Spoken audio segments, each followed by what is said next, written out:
సంఖ్యాకాండం 12వ అధ్యాయంలో మోషే కూషు దేశపు స్త్రీని పెళ్లి చేసుకున్నాడు అని రాసుంది. ఆ స్త్రీని బట్టి మిరియాము, అహరోనులు అతనికి విరోధంగా మాట్లాడారు. ఆ స్త్రీని బట్టి ఏమని మాట్లాడారంటే, వారు మోషే చేత మాత్రమే యెహోవా పలికించనా, ఆయన మా చేతను పలికింపలేదా అని చెప్పుకున్నారు. ఆ మాట యెహోవా విన్నాడు. అయితే మోషే భూమి మీదున్న వారందరిలో మిక్కిలి సాత్వికుడు అని పరిశుద్ధాత్మ దేవుడు ఆ మాటను రాయించాడు. మోషే భూమి మీదున్న వారందరిలో మిక్కిలి సాత్వికుడు అని. ఇక్కడ సహజంగా మనం ఆశీర్వదించబడి అభివృద్ధి చెంది విస్తరించి మనం ఇటు కుటుంబానికి అటు సమాజానికి ప్రజలకు దీవెనకరంగా దేవుని కృపతో మార్చబడినప్పుడు, మనం ఆశీర్వదించబడినప్పుడు, మనం అభివృద్ధి పరచబడుతున్నప్పుడు, మనం దేవుని కృపలో విస్తరిస్తున్నప్పుడు సహజంగా ఇతరులకు అంటే బయట వారికి ఈర్ష్య, అసూయలు, మత్సరాలు సహజంగానే కలుగుతాయి.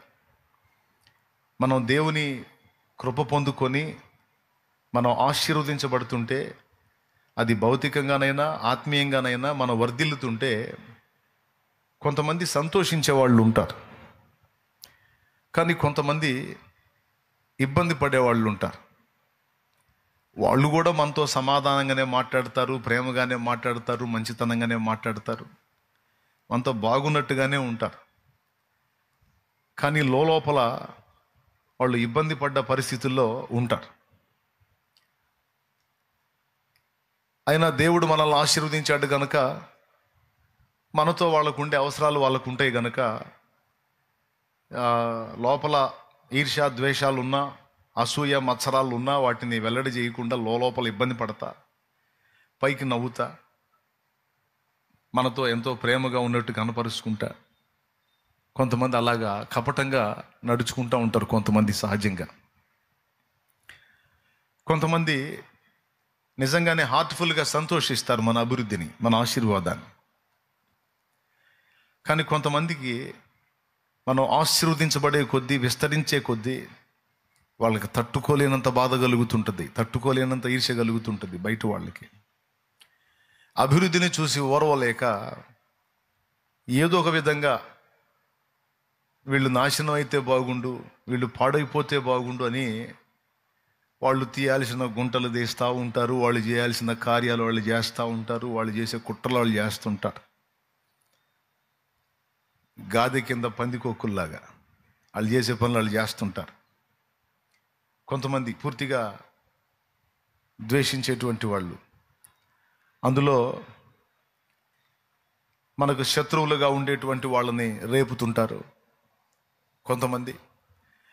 కొంతమంది మనం ఒకవేళ ఆర్థికంగా ఆశీర్వదించబడతా వర్ధిల్లుతుంటే ఏ విధంగా మనకి దేవుడు రాబడి అనుగ్రహించాడో దాన్ని పాడు చేయడానికి దారులు వెతుకుతుంటారు. ఒకవేళ ఉద్యోగంలోనూ అభివృద్ధి చెందుతుంటే అక్కడ నిన్ను ఎక్కడ డ్యామేజ్ చేయాలని ఎదురు చూస్తూ ఉంటారు. ఒకవేళ సమాజంలో పలుకుబడి పరంగాను ఆశీర్వదించబడి వర్ధిల్లుతుంటే నలుగురిలో నిన్ను నవ్వుల పాలు ఏ విధంగా చేయాలని వెతుకుతుంటారు.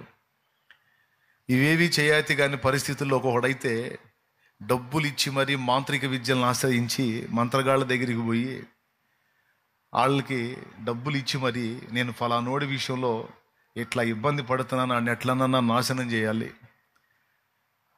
అంటే ఆడేదో చెబుతాడు, ఫలానా తీసుకొని రా, నాకు ఇస్తే నేను అడిగి చేస్తానని. అట్లాగా మంత్ర ప్రయోగాల ద్వారానైనా కుటుంబాలను ఆర్పాలని, జీవితాలని నాశనం చేయాలని ఈ ఈర్ష్య, ద్వేషం, అసూయ, మత్సరం అనేవి నిండిపోయినటువంటి వ్యక్తులు ఇక వాళ్ళకి ఎంత ఉన్నా వాళ్ళకి తృప్తి ఉండదు, వాళ్ళకి ఏ విధంగా ఉన్నా వాళ్ళకి సంతోషం ఉండదు. వాళ్ళ కళ్ళల్లో ఎవరైతే ఉన్నారో వాళ్ళు నాశనం అయితే అది చూడాలనేదే వాళ్ళ దీక్ష. అంటే వాళ్ళ మీదకి సౌలు సోలు వెళ్ళిద్ది అనమాట. వాళ్ళ మీదకి ఎవరు సోలు? సౌలు యొక్క ఆత్మ వాళ్ళ మీదకి వెళ్ళిపోయింది. దావీదుకు దేవుడు తోడై ఉండి దావీదును ఆశీర్వదించి దావీదును వర్ధిల్ల చేస్తూ ఉంటే సౌలు చేసే పని సౌలు చేశాడు. ఈటెలు విసరటం, దొంగచాటుగా ఈటి విసరటం, దొంగచాటుగా పట్టుకొని చంపడానికి ప్రయత్నించటం, నమ్మబలికి కూర్చోబెట్టి ఈటెలు విసరటం, ఇట్లాంటి కుట్రపూరిత చర్యలు. ఇదంతా బయట వాళ్ళ నుంచే సహజంగానే మనం ఎదుర్కొంటుంటాం. మనకు మంచి సాక్ష్యం వస్తూ ఉంటే దాన్ని ఏ విధంగానైనా డ్యామేజ్ చేయాలని నలుగురిలో చెడ్డ ప్రచారం మన మీద జరిగేటట్టు బ్యాడ్ ప్రాపగండా చేయటానికి తిప్పలు పడతా ఉంటారు. ఇందులో బయట వాళ్ళు సహజంగానే ఆ తత్వాన్ని కలిగి ఉంటారు. వాళ్ళకి మనం ఏం కాము, మనకు వాళ్ళు ఏం కారు అన్న ఫీలింగ్లు వాళ్ళు ఉంటారు కనుక వాళ్ళకి ఆ తత్వాలు ఉంటాయి. కానీ కొన్నిసార్లు సొంత వాళ్ళకు కూడా ఈ బాధ కలిగిద్ది. ఇప్పుడు సొంత వాళ్ళు అంటే మనం క్రైస్తవులం. ఇక్కడ కూడా ఇంకొక అర్థం చెప్పుకోవచ్చు, మనం క్రిస్టియన్స్ అంటే మనం అందరం క్రైస్తవులం, మనం అంతా క్రీస్తు రక్తాన్ని బట్టి ఒకటే ఫ్యామిలీ, ఒకటే కుటుంబం. ఈ కుటుంబంలో చేరిన వాళ్ళందరూ మన ఇంటి వాళ్ళు అన్నమాట, మన ఫ్యామిలీ మెంబర్స్. వాళ్ళు ఒప్పుకున్నా ఒప్పుకోపోయినా మనందరికీ తండ్రి, పరలోక తండ్రి, మనందరికీ పెద్దన్న యేసయ్య, మనందరికీ ఆత్మ, పరిశుద్ధాత్మ. ఆదివారం అందరం ఒకే శరీర రక్తాల్లో చేయేస్తాం. అన్ని సంఘాలు ప్రభు బలం తీసుకుంటారు, దాదాపు చాలా సంఘాలు. అందరూ ఆరాధిస్తారు, అందరూ ప్రభువాని యేసయ్యని పిలుస్తారు, అందరూ యేసులోనే ఉంటారు. ఎన్ని సంఘాలుగా మనం విభజించబడి ఉన్నా, ఎన్ని ప్రాంతాల్లో మనం ఉన్నా, మనందరం కలిసి ఒక కుటుంబం. అయితే కుటుంబ సభ్యులు అంటే శారీరకంగా మన కుటుంబ సభ్యులు, ఆత్మీయంగా సంఘము అనేటువంటి సార్వత్రిక సంఘము అనే ఫ్యామిలీలో సాటి సేవకులు, విశ్వాసులు గట్రా. కొన్నిసార్లు దేవుడు కొంతమందికి తోడై ఉండి ఆశీర్వదించి వాళ్ళని వర్ధిల్లా చేస్తూ ఉంటే, కుటుంబ సభ్యుల్లాంటి సహోదరులలో కొంతమందిలో కపటత్వం ప్రవేశించిద్ది. ఈ అసూయ మత్సరాలను బట్టి కపటత్వం ప్రవేశించి వీళ్ళు సహోదరులే కానీ కపట సహోదరులు అవతారం ఎత్తుతారు. కపట సహోదరులుగా మారి దేవుడు ఆశీర్వదించి వాడుకుంటున్న ఆత్మీయులకు ఏ విధంగానన్నా కీడు కలిగించాలని వాళ్ళు చేసే కుట్రలు వాళ్ళు చేస్తారు. మన కాంపౌండ్కి అవతలన్నాళ్ళు మన మీద కుట్ర చేస్తే అదొక ఎత్తు, సొంత కుటుంబానికి చెందిన వాళ్ళే కుట్ర చేస్తే అది బాధ. కానీ ఏం చేద్దాం, దేవుడు మనల్ని ఆశీర్వదించాలి అని మనం అందరం కోరుకుంటాం. దేవుడు మనల్ని ఆశీర్వదించి వర్ధిల్ల చేయాలి అని మనం అందరం ఆశపడతాం, ప్రార్థిస్తాం, తహతహలాడతాం. ఆత్మీయంగాను భౌతికంగాను కూడా మనం అన్ని విషయాల్లో వర్ధిల్లాలని ఆరాటపడతాం. దేవుడు ఆచితూచి ముందుకు తీసుకెళ్తుంటాడు మనల్ని. దేవుడు కొన్నిసార్లు మనల్ని బ్యాలెన్స్గా తీసుకెళ్తాడు. ఎందుకంటే కొంతమంది కళ్ళ నుండి మనల్ని తప్పియటానికి. అర్థమైందా? దేవుడు ఆయన రెక్క చాటున దాచుకుంటూ తీసుకెళ్తాడు మనల్ని. దావీదును అంతే తప్పించాడు, లేకపోతే దావీదును గాజేసేది ఈ ఈర్ష్య, మత్సరము, ద్వేషం అనేది. ఏ విధంగానైనా నా బిడ్డల్ని డ్యామేజ్ చేస్తారేమో అని ఆయన రెక్కల చాటున దాచుకొని కాచుకుంటూ ఉంటాడు. ఆశీర్వదించటం అనేది దేవునికి చిన్న విషయమే, కానీ అది పొందిన తర్వాత మనకు కొన్ని ప్రమాదాలు ఉన్నాయి. ఆ ప్రమాదాలని ముందే మనం తెలుసుకొని ఉంటే ఆ తర్వాత దేవుడు ఆశీర్వదించిన మనకి ఇబ్బంది లేదు. అందులో మొదటి ప్రమాదం ఏంటంటే, దేవుడు మనల్ని ఆశీర్వదించినప్పుడు మనమే హెచ్చిపోయే ప్రమాదం ఉంది. నాకు కలిగిన ప్రత్యక్షత బహు విశేషముగా ఉన్నందున నేను అత్యధికముగా హెచ్చిపోకుండా నిమిత్తము నా శరీరములో ఒక ముళ్ళు సాతాను యొక్క దూతగా ఉంచబడి ఉంది. అది నా యొద్ద నుండి తొలగిపోవాలని ముమ్మారు నేను ప్రభువుని వేడుకుంటుని. అందుకు ఆయన నా కృప నీకు చాలును, బలహీనత యందే నా శక్తి పరిపూర్ణమగుచున్నదని నాతో నేను అంటాడు. అవి ఆపేసేయండి అన్న, ఇది సరిపోతుంది.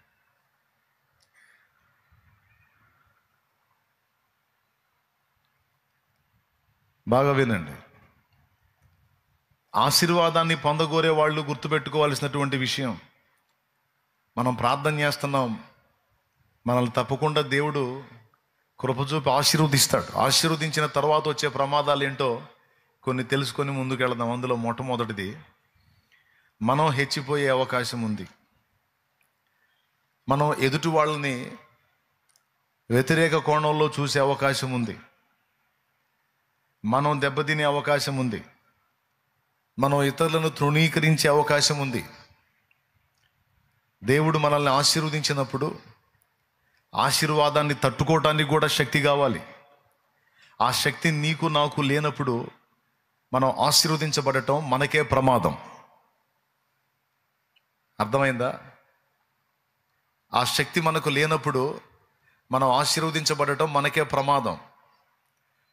ఎందుకంటే దేవుడు అనుగ్రహించిన ఆశీర్వాదాలు కొంతమంది పొందక ముందు బాగున్నారు, ఆ దీవెనలు పొందిన తరువాత దెబ్బతిన్నారు. అందుకే దేవుడు అనుగ్రహించే ఆశీర్వాదాన్ని అపేక్షించడమే కాదు, ఆశీర్వాదాన్ని తట్టుకోవడానికి కావలసిన సిద్ధ మనస్సు మనకుందో లేదో మనం పరిశీలించుకోవాలి. అందులో మొదటి సంగతి ఏమిటంటే, దేవుడు మనల్ని బ్లెస్ చేసే కొద్దీ మనకు తెలియకుండా అతిశయం, గర్వం, అహంకారం మనలో పెరిగిపోయి వినయం, దీన మనసు, సాత్వికం అనేవి డ్యామేజ్ అయ్యే అవకాశం ఉంది. Praise the Lord. హల్లెలూయా. ఎవ్వరికి ఇవ్వనన్ని ప్రత్యక్షతలు పౌలుకి ఇచ్చాడట ప్రభు. మిగిలిన వాళ్ళు ఎవ్వరికి లేనన్ని ప్రత్యక్షతలు పౌలుకి ఇవ్వబడ్డాయి. పౌలు అన్నాడు, నాకు అనుగ్రహించబడిన ప్రత్యక్షతలు బహు విశేషమైనవి, కాబట్టి నాకు ఒక ప్రమాదం ఉంది, నేను హెచ్చిపోయే ప్రమాదం. అందరికంటే ఎక్కువ కృప నాకే దొరికింది, ఎక్కువ ప్రత్యక్షతలు నాకే అందాయంటే నేను అందరికంటే స్పెషల్ అనుకునే ఛాన్స్ నాకుంది. అందుకని ప్రత్యక్షతలు ఇచ్చిన దేవుడే మళ్ళా నన్ను కంట్రోల్ చేయటానికి ఒక ముళ్ళు నాకు పెట్టాడు. అది కానీ లేకపోతే నేను హెచ్చిపోయే ప్రమాదం ఉంది, నేను ఇబ్బంది పడే ప్రమాదం ఉంది అని 2 కొరింథీ పత్రిక 12వ అధ్యాయము 7వ వచనం నుంచి కిందికి చదివితే ఈ విషయాలు ప్రస్తావించాడు. సరే, ఇందులో మొదటి సంగతి మనం తెలుసుకున్నాం. గత 2 దినాలుగా మనం ప్రార్థన చేస్తున్నాం. దేవుడు తప్పకుండా మన మనవులు వింటాడు, మనల్ని ఆశీర్వదిస్తాడు. ఇంతకాలం మనం తరవబడిన ప్రతికూలతలు అలాగనే కొనసాగో, వాటి నుంచి తప్పకుండా మనల్ని విడిపిస్తాడు. దేవుడు క్రమక్రమంగా నీకు అర్థమయ్యి కాకుండానే ముందుకు తీసుకెళ్తాడు, నిన్ను వర్ధిల్ల చేస్తాడు. ఆమెన్. అయితే అది ఆత్మీయంగానైనా భౌతికంగానైనా నిన్ను ఆశీర్వదించినప్పుడు, ఆత్మీయంగా బ్లెస్ చేయబడినా నువ్వు హెచ్చిపోయే ప్రమాదం ఉంది. భౌతికంగా దీవించబడినా నువ్వు హెచ్చిపోయి అతిశయించి ఆత్మీయతలో చల్లారిపోయే అవకాశం ఉంది. ఈ 2 విషయాలు నువ్వు గుర్తుపట్టి పరిశీలించుకొని నువ్వు జాగ్రత్త పడే పొజిషన్ నీకుంటే, ఆ మెట్టు నీకుంటే, తప్పకుండా దేవుడు ఇది మొదలుకొని మిమ్మల్ని ఆశీర్వదిస్తాడు. Amen, amen.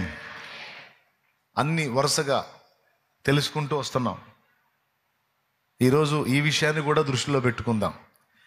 మనం హృదయంలో ఆశపడతాం, దేవా నన్ను ఆశీర్వదించు, ఫలాని విషయంలో నన్ను ఆశీర్వదించు, ఆత్మీయంగా నన్ను ఆశీర్వదించు, భౌతికంగా నన్ను ఆశీర్వదించు, నన్ను ఇలా చేయి అలా చేయి అని మనం చాలా కోరుకుంటాం. కొన్నిసార్లు మన ప్రార్థనలు విన్నట్టు దాటిపోతూ ఉంటాడు. ఎందుకంటే ఒకవేళ విని ఆలకించి కార్యం చేస్తే మనం ఎంత తేడా పడతామో ఆయనకు తెలుసు. అందుకని ఆ పరిస్థితి మనకు రాకుండా కృపగల దేవుడు మనల్ని తప్పిస్తూ ఉంటాడు. ఎందుకు అంటే మొదటి కారణం చెప్పాను, నీవే తేడా పడే అవకాశం ఉంటుంది. కొంతమంది చూడండి, వారిని దేవుడు ఆశీర్వదించకముందు వారు దేవునికి ప్రేమించారు, దేవునికి దగ్గరగా ఉన్నారు, దేవుని సన్నిధిలో దీనులై ఉన్నారు, దైవజనులను గౌరవించారు, అన్ని లెక్కలు బాగున్నాయి. ఎప్పుడైతే దేవుడు వారిని ఆశీర్వదించి కొన్ని విషయాల్లో వారిని హెచ్చించాడో, ఆటోమేటిక్గా వాళ్ళు భక్తి చల్లారిపోయింది, సుఖభోగాల పట్ల వాంఛలు పెరిగిపోయినాయి, దేవుని సన్నిధి సహవాసాన్ని దూరం అయిపోయారు. ఆఖరికి వారిని హెచ్చరించే స్వరాల మీద కూడా తిరుగుబాటు చేసేటువంటి భ్రష్ట స్థితికి దిగజారిపోయిన జీవితాలు కొన్ని మీ కళ్ళ ముందు కనబడుతూనే ఉండొచ్చు. కాబట్టి ఇది దేవుని ఆశీర్వాదాన్ని పొందగోరేవాడు గుర్తుపెట్టుకోవాల్సిన విషయం. దేవుడు నిన్ను ఆశీర్వదిస్తాడు, కానీ అది నీకు ప్రమాదంగా మారే అవకాశం ఉండకుండా నువ్వు జాగ్రత్త పడాలి. ఎట్టి పరిస్థితుల్లో ఎస్తేరు విషయంలో దేవుడు తన గ్రంథంలో రాయించాడు. రాణి కాకముందు ఆమె మొర్దెకైకి ఎలాగో లోబడిందో 127 సంస్థానాలకు రాణి అయిన తర్వాత కూడా మొర్దెకైకి అలాగే లోబడింది అని రాసుంది గ్రంథంలో. అంటే ఆమె మొర్దెకై పెంపకంలో ఉన్నప్పుడు ఆయనకు విధేయత చూపింది. మొర్దెకై దగ్గర నుండి ఒక రాజుకి రాణి అయి, ఒక రాజుకు భార్య అయి స్వతంత్రురాలైనప్పటికీ కూడా మొర్దెకై ఆమెని కంట్రోల్ చేసేటువంటి అవకాశాన్ని ఆమె మొర్దెకైకి ఇచ్చింది. అంటే ఆశీర్వాదానికి ముందు ఆమె ఎలా ఉందో ఆశీర్వాదం పొందిన తర్వాత కూడా ఆమె అలానే ఉంది. ఆమెలో ఏ తేడా లేదు. అందుకే ఆమె చరిత్ర గ్రంథస్థం చేయబడింది. ఒక ఆడపిల్ల జీవితం, ఒక అనాథైన ఆడపిల్ల జీవితం గ్రంథస్థం చేయబడింది. పరిశుద్ధ గ్రంథంలో ఒక పుస్తకమే ఆమెకు దక్కింది. కారణం, ఆమె ఆశీర్వాదానికి ముందు ఆశీర్వాదానికి తర్వాత ఒకే విధంగా ఉంది. అలాగూ క్రీస్తునందున్న మనం కూడా దేవుడు మనల్ని ఆశీర్వదించక మునుపు, ఆశీర్వదించిన తర్వాత కూడా దేవుణ్ణి ప్రేమించే విషయంలో, దేవునికి లోబడే విషయంలో, దైవజనుల్ని గౌరవించే విషయంలో, భక్తి సాధన విషయంలో రాజీ లేకుండా ప్రయాణం చేయాలి. ఆ స్పర్శ, ఆ విధమైన తీర్మానం, ఆ సిద్ధపాటు మనలో చూస్తే దేవుడు నిరభ్యంతరంగా మనల్ని ఆశీర్వదిస్తాడు. అది ఆత్మీయంగానైనా భౌతికంగానైనా. ఆమేన్. దేవునికి స్తోత్రం కలుగును గాక. హల్లెలూయా. రెండవది, దేవుడు మనల్ని ఆశీర్వదించినప్పుడు మన సంగతి పక్కన పెడితే, అప్పటిదాకా మనతో సమాధానంగా ఉండేవాళ్ళు, అప్పటిదాకా మనతో కలిసిమెలిసి కలివిడిగా ఉండేవాళ్ళు ఆటోమేటిక్గా శత్రువులు అయిపోతారు. దేవుడు నిన్ను ఆశీర్వదించడం మొదలుపెట్టే కొద్దీ వాళ్ళు ఎడమైపోతూ ఉంటారు, ఇబ్బంది పడుతూ ఉంటారు. ఎందుకంటే వాళ్లకు దక్కంది నీకు దక్కినందున వాళ్ళలోకి అసూయ ప్రవేశించి వాళ్ళు నిన్ను శోధించడం మొదలు పెడతారు. ఇదొక టైపు శోధన ఉంటుంది. ఈ రెండు అనుభవాలు యోసేపు జీవితంలో మనం చూడవచ్చు. ఈ రెండు అనుభవాలు. యోసేపు పొలములో తన సహోదరులు చేసేటువంటి తప్పు పనులు తండ్రి దగ్గరకు వచ్చి చెప్పేవాడు. యోసేపుకు అలవాటు ఉంది. నాన్న, ఈరోజు పెద్దన్న ఎలా చేశాడు, రెండోవాడు ఎలా చేశాడు, యోధాన్ని ఎలా చేశాడు, ఆన్ని ఎలా చేశాడు, ఈయన్ని ఎలా చేశాడని ఈ కంప్లైంట్లు చెప్తూ ఉండేవాడు. అంటే ఎవరు తప్పు చేసినా దాచిపెట్టడో, క్షమించడో, ఒప్పుకోడు. నేరుగా తీసుకొచ్చి తండ్రికి అంటిస్తాడై. దానివల్ల ఏం జరిగిందంటే, పొలంలో జరిగిన సంగతి నాన్నకి ఎలా తెలుసు అంటే ఈ కలలు గనేవాడు చెప్పాడు. అంటే మనం తప్పుడోళ్ళం, ఈడు నీతిమంతుడు, మనం పాపులం, ఈడు పరిశుద్ధుడు, ఏం జరిగినా సరే నేరుగా తీసుకొచ్చి అంటిస్తున్నాడు అని యోసేపును వాళ్ళు ద్వేషించడం మొదలుపెట్టారు. వారు యోసేపును ద్వేషించడానికి ఒక కారణం, యోసేపు వారిని క్షమించకుండా వారి తప్పులన్నీ తండ్రికి ఏకారువు పెట్టడం. మీరు యోసేపు జీవితం చదవండి, ఇది మీకు కనబడిద్ది. కానీ తర్వాత రెండవ విషయంలో వాళ్ళు యోసేపును ద్వేషించడానికి గల రెండవ కారణం ఏంటంటే, యాకోబు మిగిలినటువంటి కొడుకులందరికంటే స్పెషల్గా యోసేపుని ప్రేమించాడు. యోసేపుని ఎంత ప్రేమించాడంటే, తనకెంతో ప్రియమైన భార్య రాహేలుకు పుట్టిన కొడుకు, అంతేకాదు వినయం కలిగిన కొడుకు, తండ్రికి అందుబాటులో ఉంటాడు, తండ్రి చెప్పే మాటలన్నీ వింటాడు. అందుకని చిన్నోడని మిగిలిన వాళ్ళందరికీ మామూలు అంగీలు కుట్టించి యోసేపుకు మాత్రం అద్దాల అంగీని కుట్టించాడు. మిగిలిన వాళ్ళకేమో మామూలు బట్టలు, ఈ యోసేపుకు మాత్రం అద్దాల అంగి. అంటే మిగిలిన వాళ్ళందరికంటే యోసేపును ఆయన హెచ్చించటం మిగిలిన వాళ్ళ ద్వేషానికి అది కారణమైంది. కుటుంబంలో ఉన్నటువంటి బిడ్డలందరినీ సమదృష్టితో చూస్తే గొడవలు ఉండవు. తల్లిదండ్రులు కొంతమందిని ఘనంగా మాట్లాడతారు, కొంతమందిని తృణీకరించి మాట్లాడతారు. సంపాదించే కొడుకును ఒక రకంగా మాట్లాడతారు, సంపాదించని కొడుకును ఒక రకంగా మాట్లాడతారు. అక్కడ వాడు గాయపడిపోతాడు. అంటే వీళ్ళది కన్న ప్రేమ కాదు, ఈ సంపాదన ప్రేమ. వాడు ₹4 డబ్బులు సంపాదిస్తున్నాడు కనుక వాడికి అన్ని గౌరవాలు, రెస్పెక్ట్లు, పలకరింపుల మార్పులు, వాడికి కావాల్సిన అన్ని సమకూర్పులు. నేనేమో ఇంకా సంపాదనలోకి రాలేదు, ఒట్టిగా తిరుగుతున్నాను కాబట్టి నన్ను లెక్క చేయట్లా అని ఆటోమేటిక్గా లోపల ఫీలింగ్ ఏర్పడి తల్లిదండ్రుల మీద గౌరవం పోయిద్ది. అంటే పనికి వచ్చేవాడిని ఒక రకంగా, పనికిరాని స్థితిలో ఉన్న ఒక రకంగా చూస్తారు, వీళ్ళు సరైన మైండ్ కాదు అని. పిల్లలు చెడిపోవటానికి ఇది కూడా ఒక కారణం. కాబట్టి నువ్వు కూతుళ్ళని కలిగి ఉన్నా, కొడుకులను కలిగి ఉన్నా అందరినీ సమదృష్టితో చూస్తే గొడవ ఉండదు. కానీ కొంతమందిని గణపరిచి కొంతమందిని తృణీకరిస్తే ఆటోమేటిక్గా వాళ్ళు చెడిపోయే అవకాశం ఉంటుంది. తృణీకరించబడ్డాడు. ఈ యాకోబు చేసిన ఈ పనికి మరి వాళ్ళు ద్వేషించడం మొదలుపెట్టారు. అయితే ఇక్కడ ఇంకొక విషయం చెప్పాలి మీకు. తల్లిదండ్రుల లక్షణం ఏంటంటే మాట వినని కొడుకు కంటే కూడా మాట వినే కొడుకుని ఎక్కువ ప్రేమిస్తారు. కారణం వాడు మాట వింటున్నాడు, మరి తప్పదు, వాళ్ళు ఇష్టపడతారు.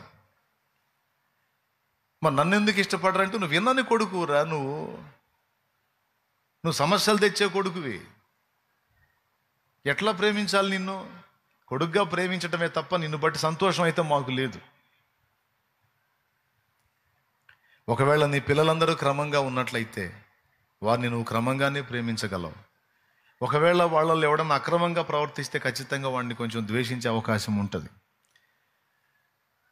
యాకోబు కూడా పాపం మాట వినే కొడుకు, దగ్గరలో ఉండే కొడుకు అని ఒకవేళ అద్దాలంగి గుట్టించాడేమో. ఈ రెండు కారణాలు యోసేపును వాళ్ళు ద్వేషించడానికి కారణాలైనాయి. ఒకటి, వీళ్ళ మీద కంప్లైంట్లు చేయటం, వీళ్ళ తప్పులన్నీ వాళ్ళ నాన్నకి చెప్పటం, వాళ్ళని వాళ్ళ తండ్రికి పట్టించి ఆయన చేత తిట్టడం ఒకటి. రెండవది, ఆయన అద్దాలంగి అని గుట్టించటం. వెరసి ఎంత ద్వేషం వచ్చింది ఈ తమ్ముడి మీద అంటే ఈ చచ్చిపోతే బాగుండ్రు అన్నంత కక్ష కలిగింది వాళ్ళకి. చంపేయాలనుకున్నారు. పుండు మీద కారం జల్లినట్లు ఈయన ఇంతటితో ఆగకుండా అప్పుడప్పుడు కలలు, కానీ ఆ కళలు పోయి వాళ్ళకి చెబుతుంటాడు. అన్నో నాకు ఒక కళ వచ్చింది రాత్రి అంటాడు. ఏందిరా, దా కూర్చో, ఏందా కళ చెప్పంటే, పొలంలో పనలు కనపడుతున్నాయి అన్న, పనలో ఒక చిన్న పన నిలబడి ఉంది, 11 పనలు దానికి సాష్టాంగ పడి ఉన్నాయన్నా, అది కనపడిందన్నా అంటాడు. చెప్పురా నీ పనల గొడవ ఏంది? దర్శనం చెప్పావుగా, దాని భావం కూడా చెప్పంటే, మధ్యలో నిలబడ్డ పన నేను, సాష్టాంగ పడ్డ 11 పనలు మీరు అని దాని అర్థం అన్నా అంటే ఎట్లా ఉంటుందండి? పెద్దోళ్ళకి ఎట్లా ఉంటుంది? ఎరా పెద్ద చిన్న గౌరవం కూడా లేదా? నీ గర్వం రా, నీ గర్వం అంటే నువ్వు నిలబడి ఉంటావు, మేమందరం నీ కాలు మొక్కుతామా? అట్లాగా ఈ కళలో ఒకటి చెప్పి రెచ్చగొడుతుంటాడు. కానీ కళ నిజమే, అవన్నీ నిజమే. వాళ్ళు తప్పులు చేసేది నిజమే, ఆయన చెప్పేది నిజమే, ఆయన ప్రవర్తన బాగుండేది నిజమే, వాళ్ళ నాన్న ఆయన్ని గణపరిచింది నిజమే, ఆయనకి దేవుడు కలలిచ్చింది నిజమే, జరిగేది నిజమే. కానీ ఈ మూడింటిని బట్టి వాళ్ళు ఎంత కక్ష పెంచుకున్నారంటే తమ రక్త సంబంధి తోడబుట్టిన తమ్ముడిని చంపేయాలనుకున్నారు. అనుకొని నీళ్ళు లేని బావిలో వేసేస్తారు. తర్వాత బయటికి తీసి ఇష్మాయేలీయులకు అమ్ముకుంటారు 20 తులాల వెండికి. అక్కడి నుంచి ఐగుప్తులో ఆయన బేరం పెట్టబడతాడు. అక్కడి నుంచి పోతిఫెరో అనేవాడు కొనుక్కుంటాడు. అక్కడ నుంచి చెరసాలకు పంపబడతాడు. అక్కడి నుంచి ఐగుప్తు దేశమంతటిని ఫరో వెళ్తుంటే ఫరో ఇంటితో సహా యోసేపే ఏలేవాడు అవుతాడు. ఇదంతా మనకు తెలిసిన స్టోరీయే. దేవుడు యోసేపును అలాగ ఆశీర్వదించిన తర్వాత తమ్ముణ్ణి అమ్ముకొని ఈ అన్నలు ఫస్ట్ చంపేద్దాం అనుకుంటారు, తర్వాత అమ్మేస్తారు. 17 ఏళ్ల ప్రాయం, ఇంచుమించు 17 ఏళ్ల ప్రాయంలో అమ్ముతారు సొంత రక్త సంబంధిని, తోడబుట్టిన తమ్ముడిని. తండ్రికి ఏం చెప్తారు? ఒక మేకపిల్లను చంపి దాని రక్తంలో ఇతని అద్దాల అంగిని తడిపి, ఈ వస్త్రాలు నీ కుమారుడైన యోసేపు ఏమో చూడు అంటే చూసి ఆయన భయపడతాడు. అవును, యోసేపుదే అంగి, ఏమైంది యోసేపు కంటే? ఏ క్రూర మృగమో వాణ్ణి చీల్చివేసినట్టుంది, వాని శరీరం దొరకలేదు, ఈ అంగి దొరికిందని చెప్తారు. ఆయన ఏడ్చి ఏడ్చి ఏడ్చి ఏడ్చి ఏడ్చి ఏడ్చి సంవత్సరాలు ఏడుస్తాడు. అయిపోయింది, కాలం గడిచిపోయింది. తర్వాత యోసేపు ఐగుప్తులో ఏళ్తున్నాడు అన్న సంగతి వాళ్ళు తెలుసుకుంటారు. ఎట్లాగో మీకు తెలుసు, నేను చాలాసార్లు చెప్పాను, అదేం వివరించాల్సిన అవసరం లేదు. ఒకప్పుడు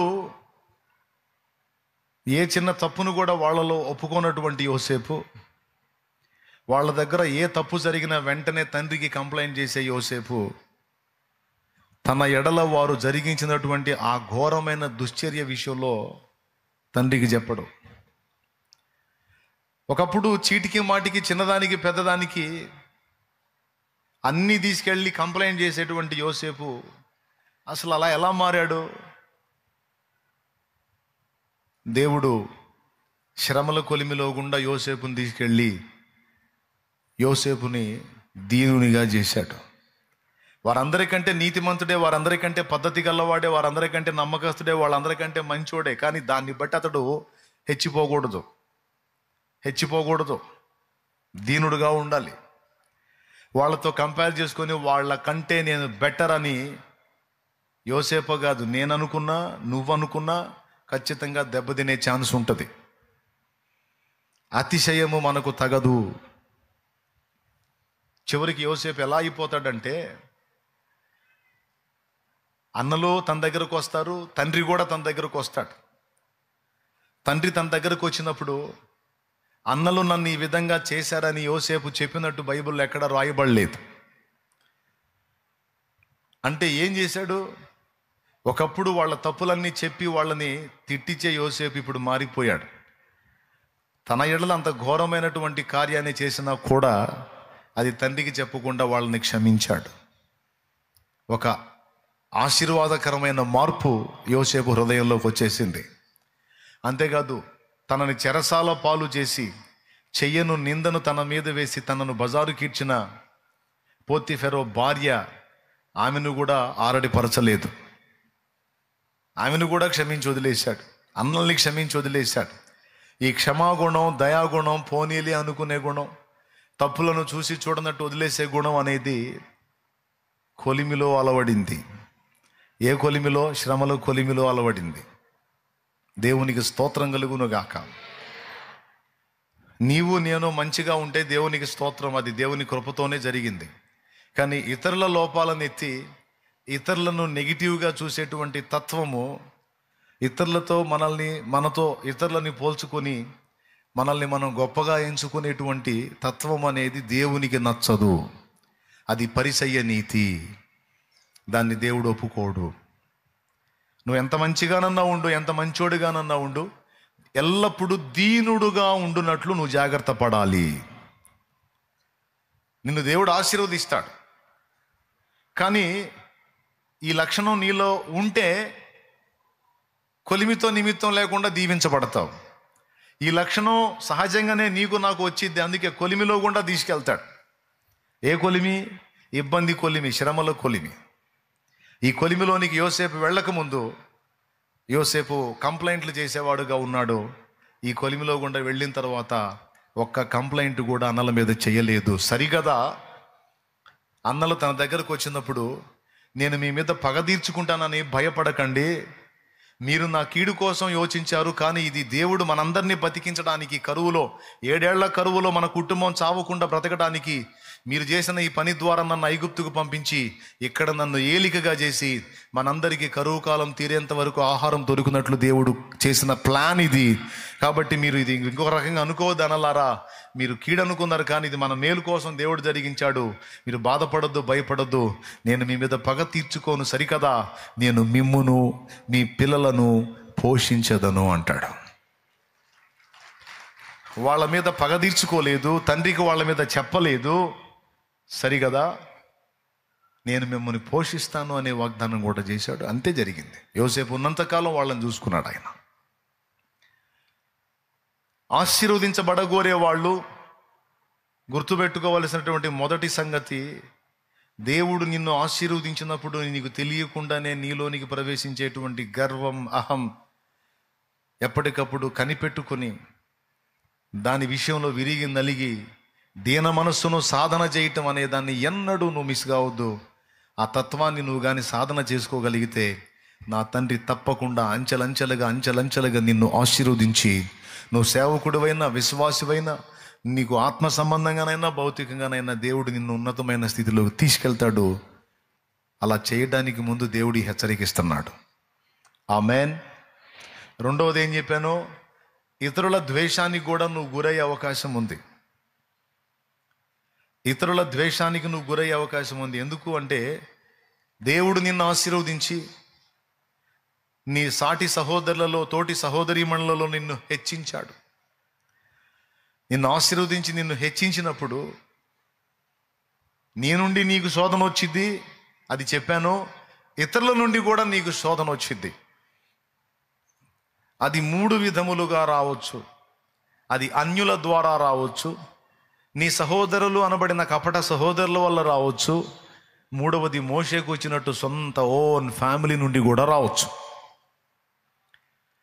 సొంత కుటుంబ సభ్యులే ద్వేషించే పరిస్థితి నీకు ఎదురు కావచ్చు. దేన్ని బట్టి అంటే దేవుడు నీకు తోడై ఉన్న దాన్ని బట్టి, దేవుడు నిన్ను ఆశీర్వదించుతున్న దాన్ని బట్టి నీ ఓన్ ఫ్యామిలీయే నిన్ను ఇబ్బందిగా ఆలోచించే అవకాశం ఉంది. మోషే విషయంలో అదే జరిగింది. మోషేని దేవుడు తీసుకొచ్చి ఐగుప్తులో ఇశ్రాయేలు బానిస సంఖ్యలలో ఉంటే వాళ్ళని విడిపించి మోషే ద్వారా వాళ్ళని అరణ్య యాత్రలో నడిపిస్తాను అనుభవాల్లో ఉన్నప్పుడు ఎవ్వరి నోట బట్టినా మోషే మోషే మోషే మోషే మోషే మోషే మోషే. మోషే కంటే పెద్దోడు అహరోను ఉన్నాడు, మోషే కంటే పెద్దది మిరియాం ఉంది. ఈ మోషేని జమ్ము పెట్టెలో పెట్టి వాళ్ళమ్మ నైల్ నదిలో వదిలిపెట్టినప్పుడు నదిలోనేమో పెట్టెలో బాబు, ఒడ్డునేమో అక్క. ఈ చిన్నవాడు ఫరో కుమార్తె స్నానం చేసే ప్రదేశంలోకి చిన్నవాడు ఉన్నటువంటి ఆ జమ్ము పెట్టి వెళ్ళినప్పుడు ఆ జమ్ము పెట్టెలో ఉన్న ఈ చిన్న బాబుని ఆమె తీసుకొని నా కుమారుడిగా వీడిని పెంచుకుంటాను అనుకున్నప్పుడు అక్కడ ఉండి ఈ చిన్నవాడికి పాలు ఇవ్వడానికి పాలు ఎక్కడి నుంచి వస్తాయి, పాలిచ్చే దాదిని తెత్తునా అని అడిగింది మిరియామే. అంటే మిరియాముకి మోషేకి ఎంత ఏజ్ డిఫరెన్స్ ఉందో చూడండి. అంటే మోషే పాలు తాగే పసి పాపడగా ఉన్నప్పటికే మిరియాము తెలివి జ్ఞానము కలిగిన బిడ్డగా ఎదిగింది. అంటే అంత పెద్దది. కానీ దేవుడు ఈ పెద్దోళ్ళిద్దరి కంటే ఈ చిన్నోడిని హెచ్చించాడు. ఈ ముందు పుట్టిన వాళ్ళ కంటే, అన్నయ్య వింటున్నావా? స్తోత్రం చెప్పు, చెప్పు, గట్టిగా చెప్పు. ఒకసారి పక్కన వాళ్ళ ముఖాలు చూడండి, సరిగా చూడండి, పక్కన వాళ్ళ ముఖాలు చూడండి. రైట్, చేతులు కలపండి, ప్రాబ్లం వెళ్ళే చేతులు కలపండి. కరోనా వచ్చినప్పుడు చూసుకుందాం.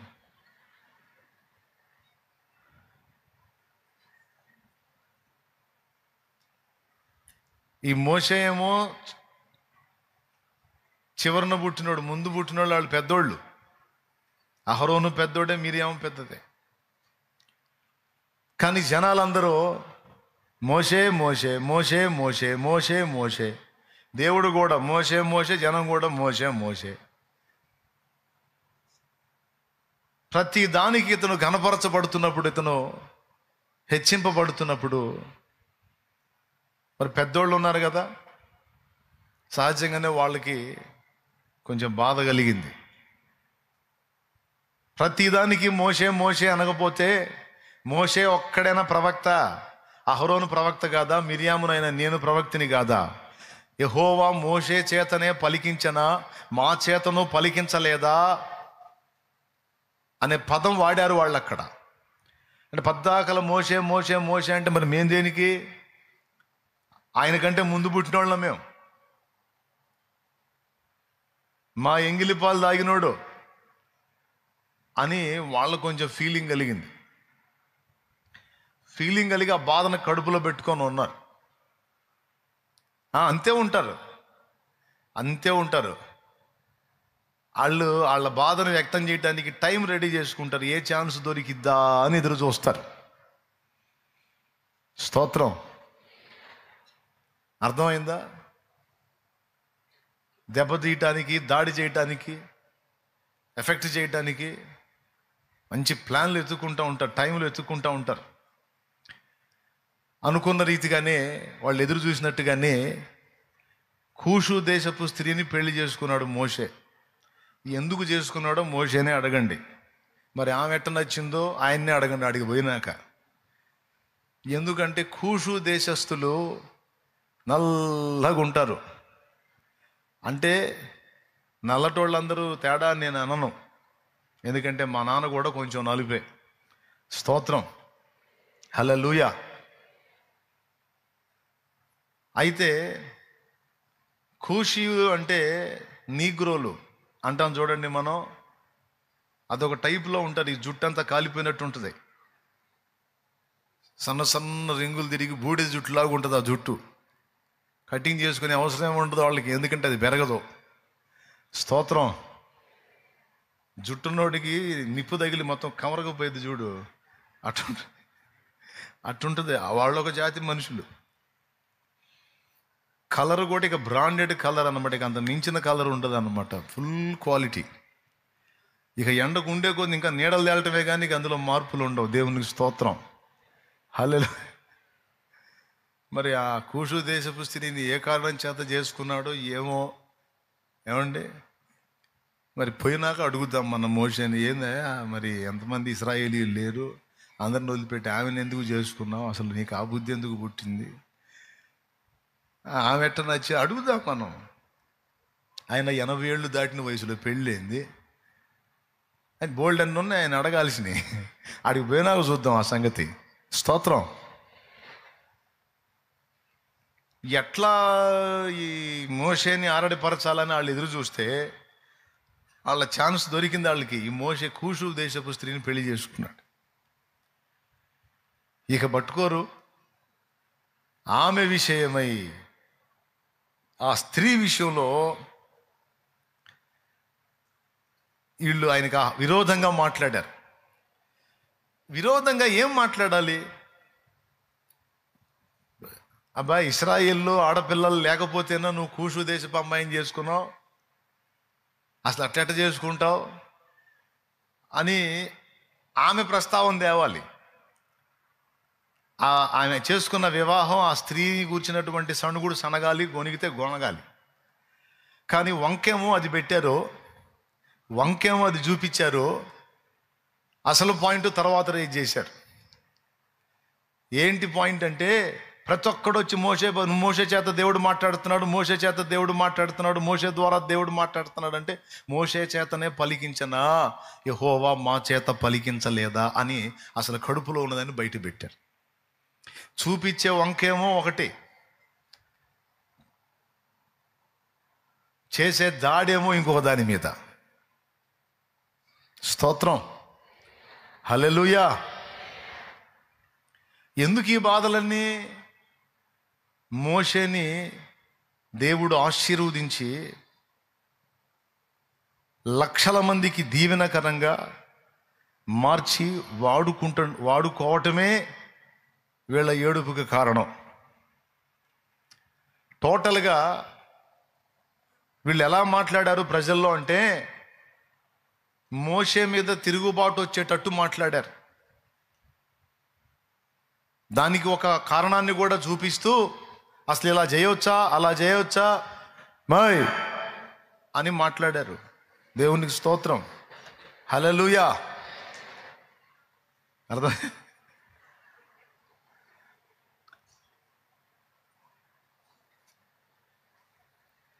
ఏది నవ్వారేంది అని మాట్లాడారు. మాట్లాడితే ఈ మాటలు తన దాసునికి విరోధంగా ఎవరు మాట్లాడినా పిలిచినోడు నమ్మదగినోడుగా ఆయన వింటుంటాడు.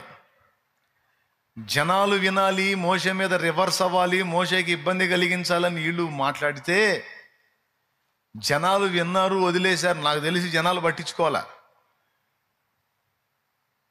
ఎందుకంటే వీళ్ళు చెబుతున్న కారణం, చూపిస్తున్న కారణం ఒకటి, వాళ్ళు వాడుతున్న డైలాగులు వేరే. మ్యాటర్ అర్థమైపోయిందిలే, వాళ్ళ తమ్ముడి మీద ఏడిచేస్తున్నారు, వాళ్ళ సహోదరుడి మీద ఈర్ష్యపడి తిప్పలు పడుతున్నారు అని జనాలకు అర్థమై సర్దుకున్నారు. ఎవరో తిరుగుబాటు చేసినట్టు ఆ పాయింట్లో కనపడలా. లేకపోతే వాళ్ళు మామూలు కాదు, ఇంత దొరికితే చాలు ముందు రాళ్ళు రప్పలు తీసుకుంటారు వాళ్ళు. మరి మహారాజులు అప్పుడు ఎందుకు దాడి చేయలేదు, ఏం సంగతో? స్తోత్రం. బయటోళ్ళు చెబితేనే రాళ్ళు తీసుకునే రకం వాళ్ళు. ఏకంగా ఇంటోళ్ళు చెబుతుంటే ఇంకెందుకు తీసుకోరు? అట్లాంటి వాళ్ళు ఎందుకు సర్దుకున్నారేమో, దేవుడి కృప.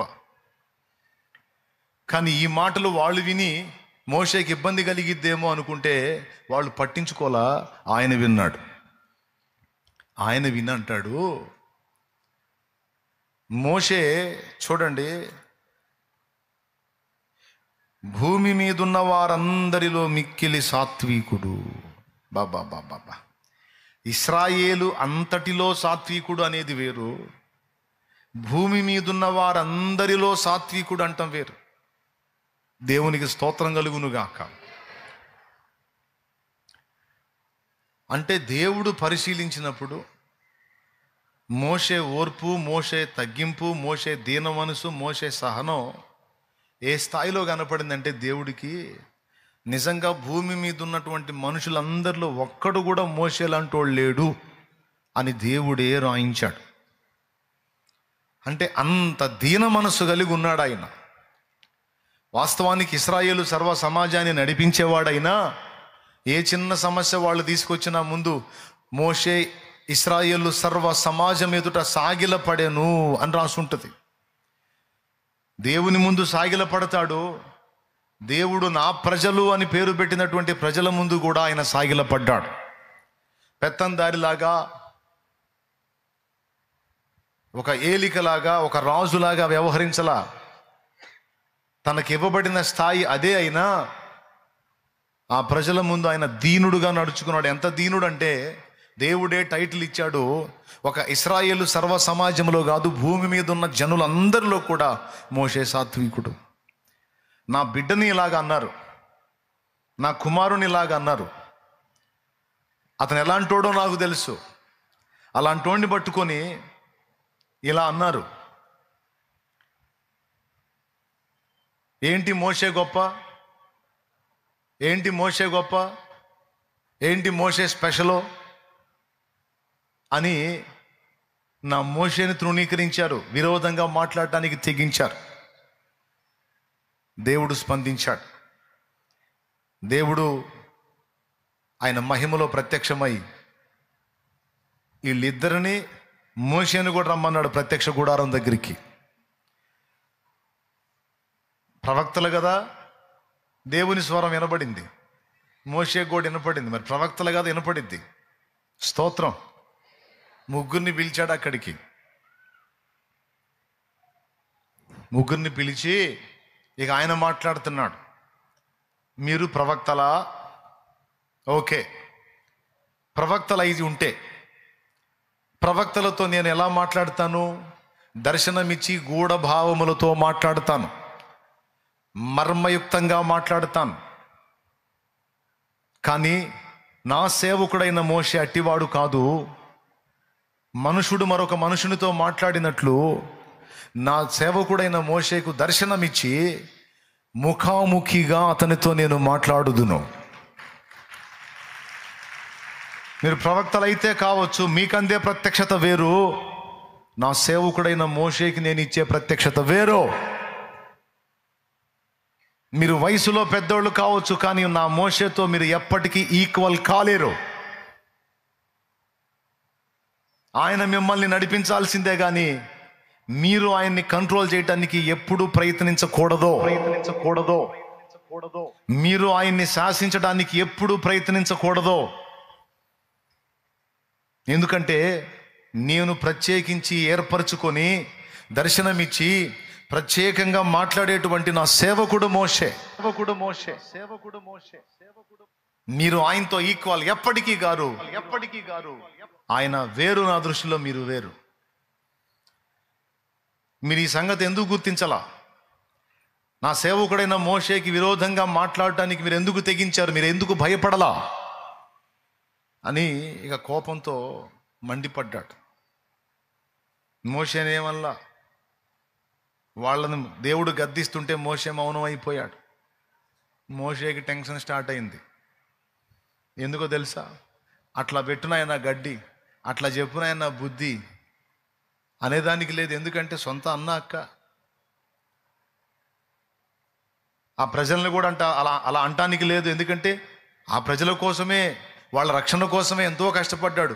వాళ్ళు పాడు కాకూడదు, వీళ్ళు పాడు కాకూడదు అనిపించుకుంది మోషేనే. మళ్ళా వాళ్ళ పక్షంగా వేడుకుంది మోషేనే. దేవునికి స్తోత్రం కలుగును గాక. హల్లెలూయా. ఇక్కడ నేను మీకు చెప్పగోరినటువంటి ఒక విషయం ఉంది ప్రియులారా. ఆ సంగతిని మీ దృష్టిలోకి తీసుకొని రావడానికి ఈ మాట చదివించాను. దేవుడు నీకు తోడై ఉన్నాడో లేదో అనే విషయం ఒకటి నువ్వు చూసుకోవాలి, నేను చూసుకోవాలి. దేవుడు నీకు తోడై ఉన్నాడు, దేవుని చిత్తం నువ్వు నెరవేరుస్తున్నావు, దేవుని కనుసైగలో నువ్వు నడుస్తున్నావు, దేవుని ఆలోచనలు తీసుకొని నువ్వు ప్రవర్తిస్తున్నావు అనేది మేజర్గా నువ్వు నేను మనం చూసుకోవాల్సిన విషయం. ఆ తర్వాత జనాలు రకరకాలు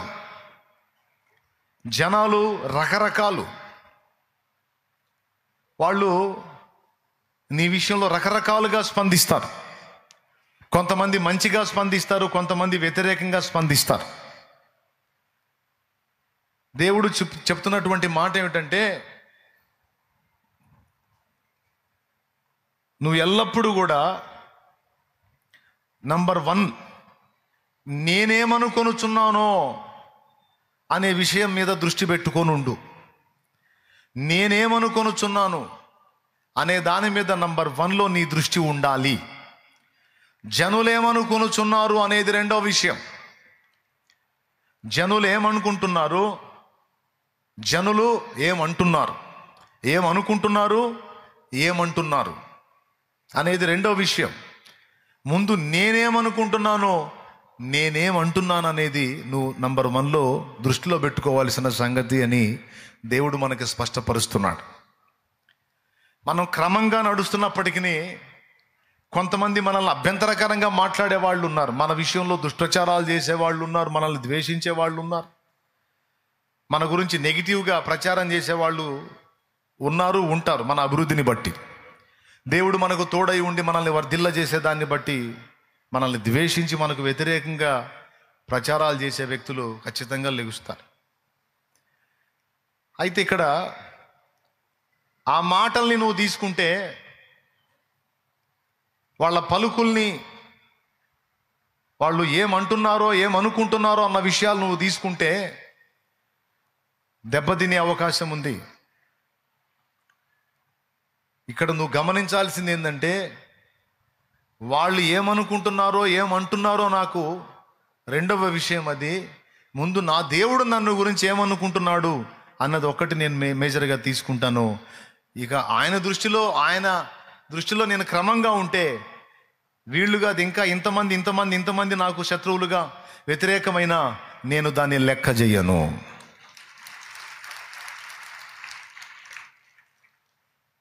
అనే ఆలోచన విధానాన్ని మనం కలిగి ఉండాలి.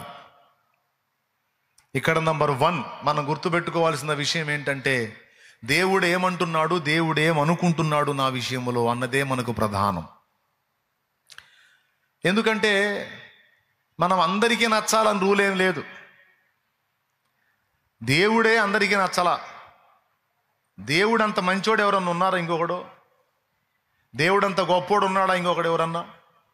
అంత గొప్ప దేవుడు, అంత మంచి దేవుడు, అంత నీతిమంతుడు, అంత పరిశుద్ధుడు, మచ్చలేని చంద్రుడైన దేవుడే కొంతమందికి నచ్చలా. ఏ లోపము పాపము అవినీతి లేని యేసయ్య ఆయనంతటి పరిశుద్ధుడు లేడు. అలాంటి యేసయ్యే కొంతమందికి నచ్చలా. దేవుడి కంటే గొప్ప, యేసయ్య కంటే గొప్ప మనం ఎవరికంటే గొప్ప?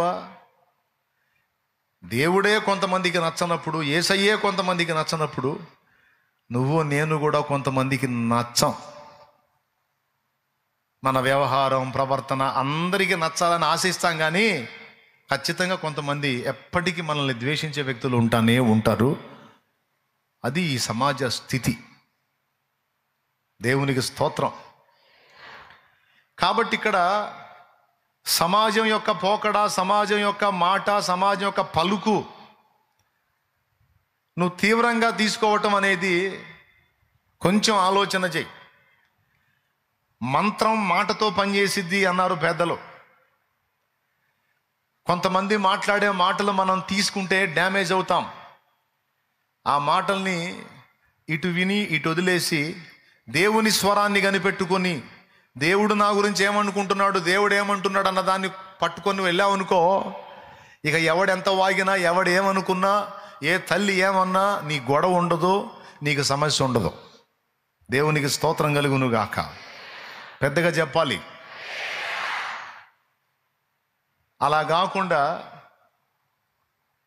సొంతోళ్ళైనా బయటోళ్ళైనా సహోదరులుగా ఉండి నటిస్తున్న కపట సహోదరులైనా నీ గురించి మాట్లాడే మాటలు నువ్వు తీసుకోవటం మొదలు పెడితే ఒకనాటికి చేతికి రావు, పెందలాడిపోతావు అని చెప్తున్నా. ఇందు మూలంగా మీ యావన మందికి స్తోత్రం.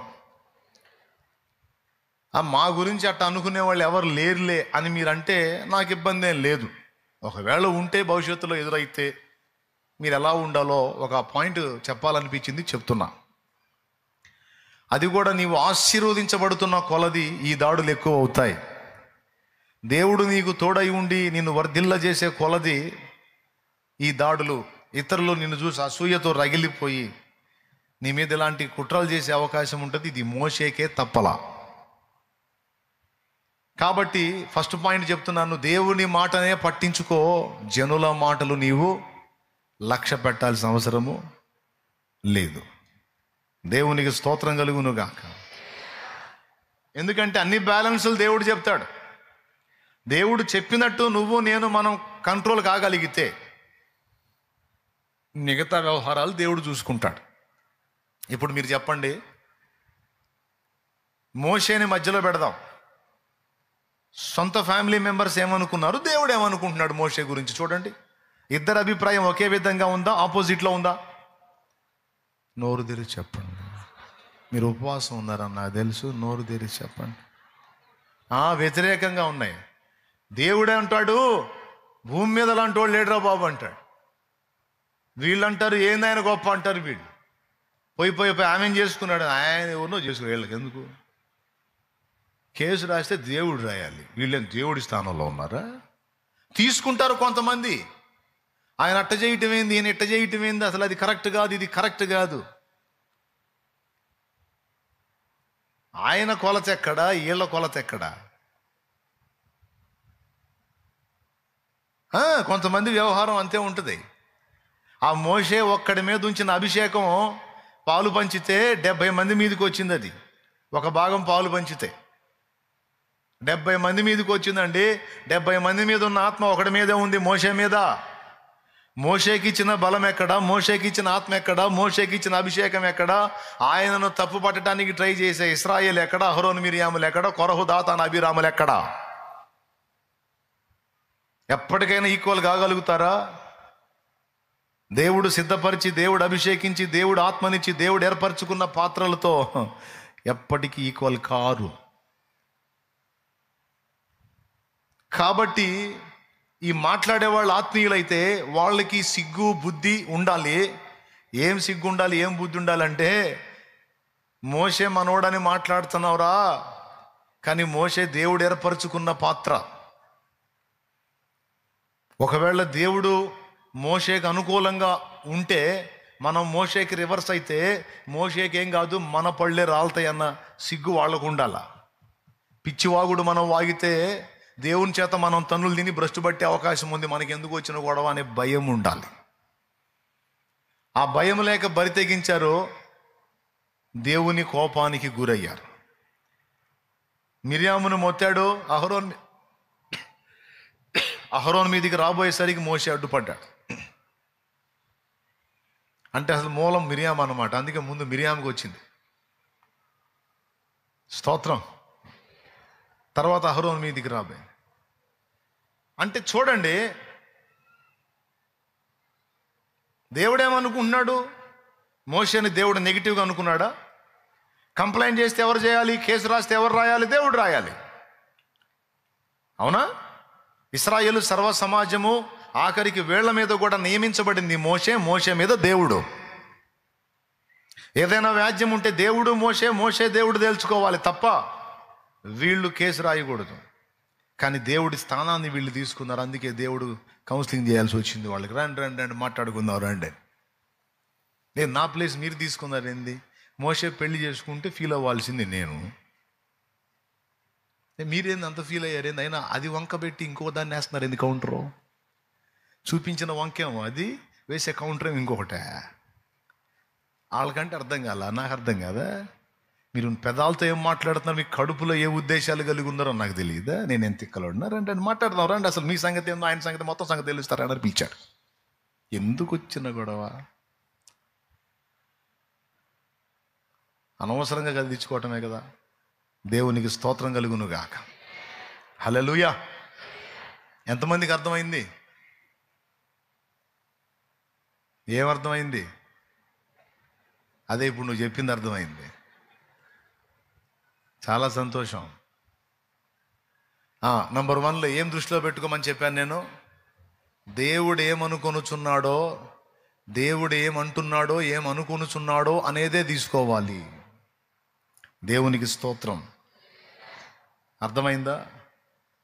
ఎందుకంటే కొన్నిసార్లు సొంత వాళ్ళు కూడా మనల్ని నెగిటివ్గానే ఆలోచిస్తారు. దాన్ని బట్టి మనం కృంగిపోవాల్సిన అవసరం లేదు. దేవుని ఎదుట నేను క్రమంగా ఉన్నాను, న్యాయాధిపతి దేవుడే, న్యాయ తీర్పరి దేవుడే అని దేవుని వైపు చూస్తూ ముందుకు సాగిపోవాలి. ఇది మొదటి సంగతి. దేవుడు ఏమనుకుంటున్నాడో, దేవుడు ఏమనుకుంటున్నాడో అనేది మొదటిది. ఇక జనులు ఏమనుకొనుచున్నారు అనేది సెకండ్. ఒకవేళ దేవుడు నీకు ఫేవర్గా ఉండి జనం మొత్తం నీకు రివర్స్ అయినా నువ్వు భయపడొద్దు. ఎందుకంటే నీకు విరోధంగా గుంపు కూడువారు నీ పక్షపు వారు గుదురని ఆయనే వాగ్దానం చేశాడు. ఈరోజు నీకు రివర్స్లో ఉన్న వాళ్ళే నీకు రేపు అనుకూలంగా మారిపోతారు. అలా మార్చే శక్తి దేవుడికి ఉంది. కాబట్టి మనం చూసుకోవాల్సింది ఆయన్నే. ఇది మొదటి విషయం. రెండవది, దేవుడు ఏమంటున్నాడు?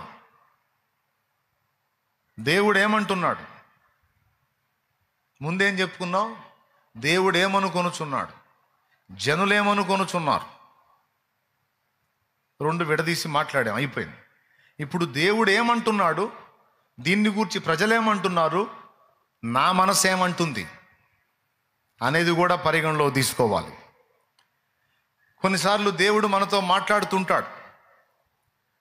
మూడుబారిన జీవితాలను చిగురింపజేసే దేవుడను నేను, అయిపోయింది ఇంకా చేతికి రాదు అన్నదాన్ని కూడా తిరిగి నేను పచ్చగా చిగురులు పెట్టేటట్టు చెయ్యగలను. ఎండిపోయిన ఎముకలు, చేతికి రాని ఎముకలు, పనికి రాని ఎముకలు, దుర్గంధభరితమైన స్థితిలో ఉన్న ఎముకలు, ఒకదానికి ఒకటి సంబంధం లేకుండా పడిపోయిన ఎముకలు, అవి కేవలము ఎండిపోయిన ఎముకలను నేను ఒక మహా సైన్యముగా చేసి నిలబెట్టగలిగిన దేవుణ్ణి.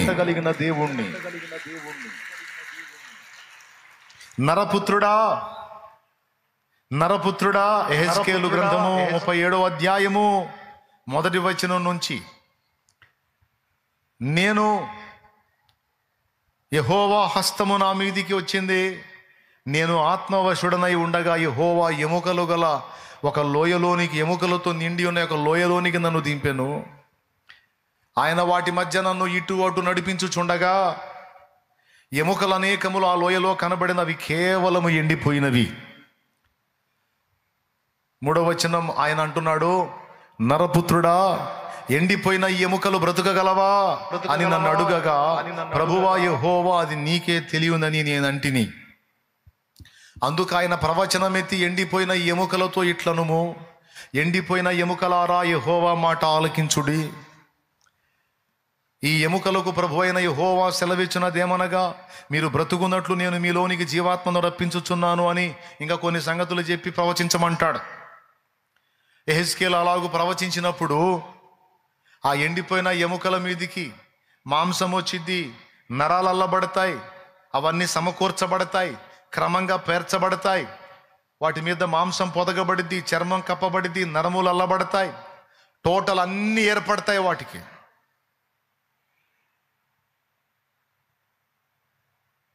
అంతా రెడీ అయిన తర్వాత జీవాత్మ నలువైపుల నుండి వచ్చి, అదిగో వాటి మీద ఊపిరి విడు అంటే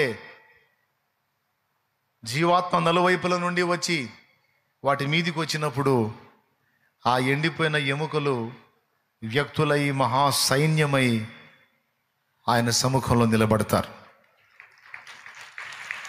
ఏమండి, ఈ రాత్రి ఇక్కడ కూర్చున్నటువంటి మన జీవితాలు కేవలం ఎండిపోయిన స్థితిలో ఉండొచ్చు. అవి మన శరీరములో పరిస్థితులు కావచ్చు, మన కుటుంబంలో పరిస్థితులు కావచ్చు, మన జీవితంలో మనం ఎదుర్కొంటున్న పరిస్థితులు కావచ్చు, మన ఆత్మీయ జీవితమే కావచ్చు. జీవించుచున్నావు అన్న పేరు మాత్రం ఉన్నది కానీ నీవు మృతుడవే, మృతురాలివే అన్న పరిస్థితుల్లో నీవు ఉండి ఉండవచ్చు. అంతే కదండి. ఎండిపోయిన ఎముకలు సమకూర్చబడ్డాయి, మాంసం పొదగబడింది, నరములు అల్లబడ్డాయి, చర్మం కప్పబడింది, అంతా వచ్చేసింది. ఒకప్పుడు ఎండిపోయిన ఎముకలు ఇప్పుడు ఏమైనాయి? అవి మాంసము పొదగబడింది, నరములు అల్లబడ్డాయి, చర్మం కప్పబడింది, టోటల్ బాడీ రెడీ అయింది. ఇప్పుడు ఏమై ఉన్నాయి? అవి సైన్యం కాదు, శవములు. స్తోత్రం. శవములు. ఒకప్పుడు ఎండిపోయిన ఎముకలు, ఇప్పుడు దేవుడు కొంత వర్క్ చేశాడు, అవి శవములు. ఇప్పుడు సైన్యంగా లేచి నిలబడాలంటే ఇంకొక పని జరగాలి. ఏమిటా పని అంటే దేవుని జీవవాయువు వారిలో ఊదబడాలి.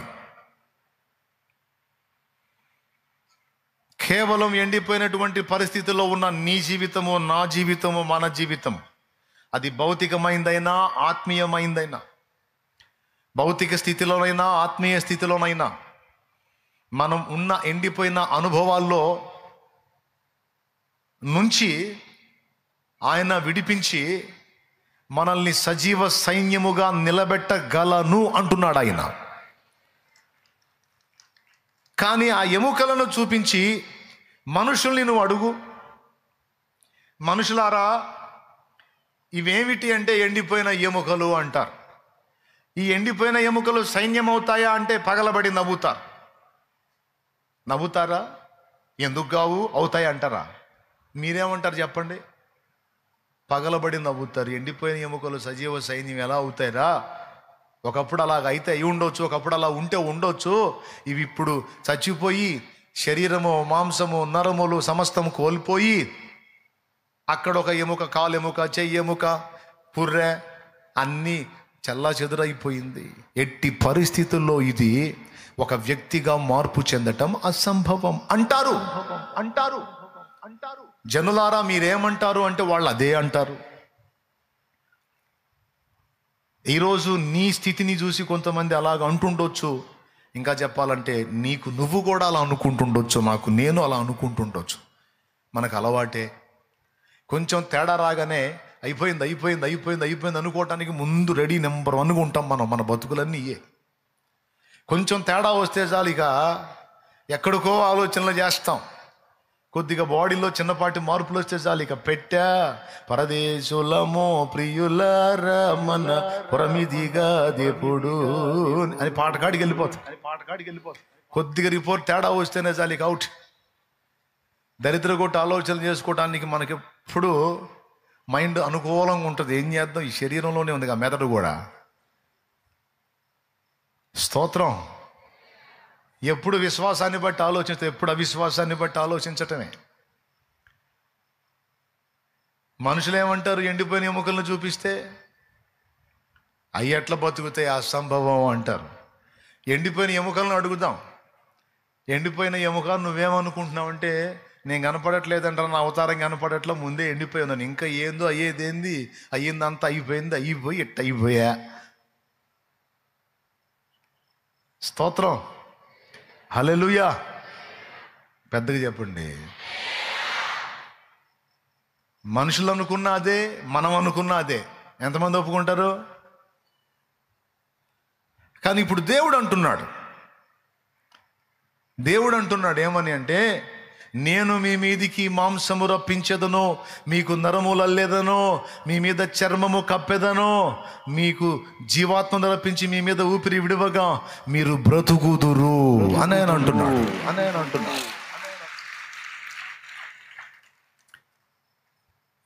మళ్ళీ తిరిగి బాగుపడలేనంతగా చెడిపోయావా? మళ్ళీ తిరిగి బాగుపడలేనంతగా నీ కుటుంబం పాడైపోయిందా? మళ్ళీ తిరిగి బాగుపడలేనంతగా నీ శరీరం పాడైపోయిందా? మళ్ళీ తిరిగి బాగుపడలేనంతగా నువ్వు బలహీనుడు అయిపోయావా? బలహీనురాలు అయిపోయావా? పాపంలో పడిపోయావా? చెడిపోయావా? ఎండిపోయావా? నీ మనసుకు నువ్వు అనుకుంటున్నావా, ఇక మళ్ళా నేను బాగుపడే పరిస్థితి కనబడట్లేదు, మళ్ళా తిరిగి నేను నార్మల్ పొజిషన్లో జీవించే పరిస్థితి కనబడట్లేదు అని నీవు అనుకొనుచున్నావా? అట్లయితే నువ్వు అనుకోవటమో లేకపోతే నిన్ను గురించి ఇతరులు అనుకోవటమో నాకు అనవసరం. ఇప్పుడు నేనేమంటున్నానో నువ్వు అది వినో చాలంటున్నాడు ఆయన. వినో, నా స్వరము వినో, వినో నా మాట వినో, నా మాట విని నా మాట చొప్పున నువ్వు కదులు, తర్వాత కార్యం నేను చూసుకుంటాను.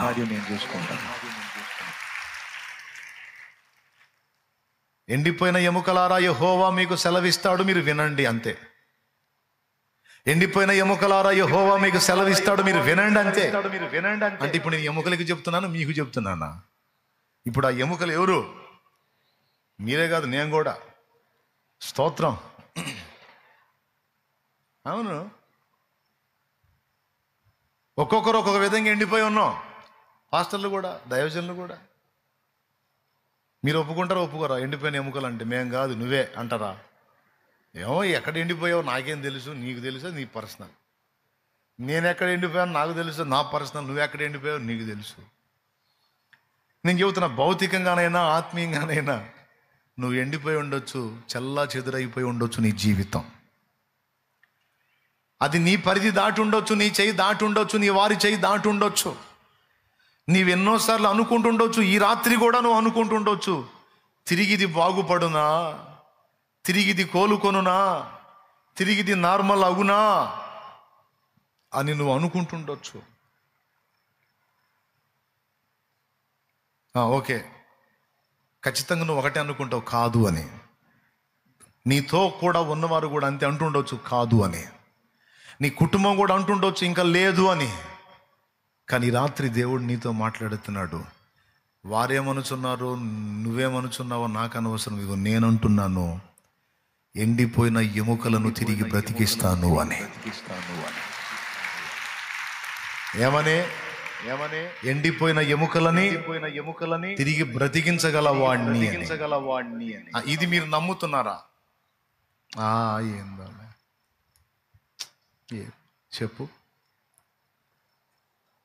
ఇంత చెప్పినా ఇట్లా నిట్టూర్పు విడిచేవాళ్ళు ఉంటారు. మీ కర్మ, నేను చేయగలిగింది ఏం లేదు. మీరు అలా అనుకుంటే, కానీ మీరు అలా అనుకోవటానికి వీల్లేదు. ఎందుకంటే దేవుని మాటను బట్టి చెప్తున్నాను నేను, నా సొంత మాట కాదు. అది ఏ స్థితి అయినా సరే దాన్ని మార్చివేయగల శక్తి నాకుంది. యెహోవాకు అసాధ్యమైనది ఏదైనా కలదా? నరులకు అసాధ్యమైనవి చాలా ఉన్నాయి, కానీ నాకు అసాధ్యమైంది లేదు. రెండవది, నన్ను నమ్మిన వానికి కూడా అసాధ్యమైంది లేదు. నా యందు విశ్వాసం ఉంచుట మొదటి విషయము, నేను చెప్పినట్లు కదులుట రెండవ విషయం. ఈ రెండే నువ్వు చూసుకో, తర్వాత నేను చూసుకుంటా ఇక మిగిలిన సంగతి అంతా. ఒకవేళ నిజంగా దేవుని యందు విశ్వాసం ఉంచి, ఒకవేళ ఎప్పటికీ బాగుపడనంతగా నువ్వు చెడిపోయినా, నీ కుటుంబం చెడిపోయినా, నీ దేహం చెడిపోయినా, నీ పరిస్థితులు చెడిపోయినా, మొత్తం చెల్లా చెదురై గందరగోళమైపోయినా, దాన్ని మొత్తాన్ని తిరిగి సమకూర్చి ఒక నూతనమైన రూపాన్ని ఇవ్వగల దమ్ము నా దేవుడికి ఉంది. మనం చల్లారిపోయిన మన ఆత్మీయ స్థితిని కూడా పునర్నిర్మించి మళ్ళా మనల్ని ఒక సైనికుడిగా, సైనికురాలిగా, పోరాడే యోధులుగా, యోధురాండ్రుగా నిలబెట్టే దమ్ము నా దేవుడికి ఉంది. అయినా నాకు అర్థం కాలేదు, పనోళ్ళుగానో ఏది ఆ ఎండిపోయిన ఎముకలు తిరిగి లేచినప్పుడు వాటి టైటిల్ ఏమిటి? సజీవ సైన్యము అన్నాడు. సైన్యము అన్నాడు. వ్యవసాయదారులు అనలా, వ్యాపారస్తులు అనలా. ఆ ఎండిపోయిన ఎముకలు తిరిగి లేచినప్పుడు వాళ్ళు ఏమై ఉన్నారన్నాడు? సైన్యం అంటే ఎవరు? పోరాడువారు. పోరాటం చాలించి ఎండిపోయావేమో, దేవుడు అంటున్నాడు, నేను మరలా నిన్ను లేవనెత్తుతాను, మళ్ళా నిన్ను నిర్మిస్తాను, మళ్ళా నిన్ను నాటుతాను, మళ్ళా నిన్ను కడతాను, మళ్ళా నిన్ను సిద్ధపరుస్తాను. నేను చెప్తున్నా, మళ్ళా నిన్ను పోరాడే యోధుడుగా, యోధురాలిగా నేను నిలబెడతా. ఆమేన్, ఆమేన్, ఆమేన్, ఆమేన్. నేనేం సెలవిస్తున్నానో నువ్వు విశ్వసించు, నేనేమంటున్నానో విను. ఎండిపోయిన ఎముక విను, విను, వినమన్నాడు. వింటే ఏం జరిగిద్దో తెలుసా? విశ్వాసం కలిగిద్ది. వినుట వల్ల విశ్వాసము కలుగు. వినటం వల్ల విశ్వాసం కలిగిద్ది. ఎప్పుడైతే విశ్వాసం కలిగిందో ఆయన శక్తి నీ మీదికి దిగొచ్చింది. విశ్వాసం ఉన్నవారి మీదికి దేవుని శక్తి పంపిణీ అయింది, కానీ విశ్వాసం లేని వారి మీదికి పంపిణీ కాదు. పేతురులో విశ్వాసం పనిచేసినంత వరకు నీళ్ల మీద నడిచాడు. ఎప్పుడైతే అది సందేహం అయిపోయి డౌట్ వచ్చిందో మునిగిపోయాడు. కాబట్టి విశ్వాసం మనలో ఏర్పడినప్పుడు దేవుని పవర్, దేవుని ప్రభావం మన మీద పనిచేస్తుంది. ఆ విశ్వాసం ఎప్పుడైతే మనలో సన్నగిల్లిద్దో దేవుని బలమైన శక్తి ఉండి కూడా మన మీద అది పనిచేయదు. కాబట్టి మనం ఏ స్థాయికి చితికిపోయినా ఈరోజు దేవుడు ఏమంటున్నాడో మనం విందాం. ఏమంటున్నాడో ఒక్కసారి చూడండి. ఎండిపోయిన ఎముకలకు యెహోవా సెలవిచ్చినదేమనగా, యెహెజ్కేలు ప్రవచిస్తాడు. మీరు వినండి, ఆ వచనాలు చదవండి ఒక్కసారి. 37వ అధ్యాయం మొదటి వచనం నుంచి.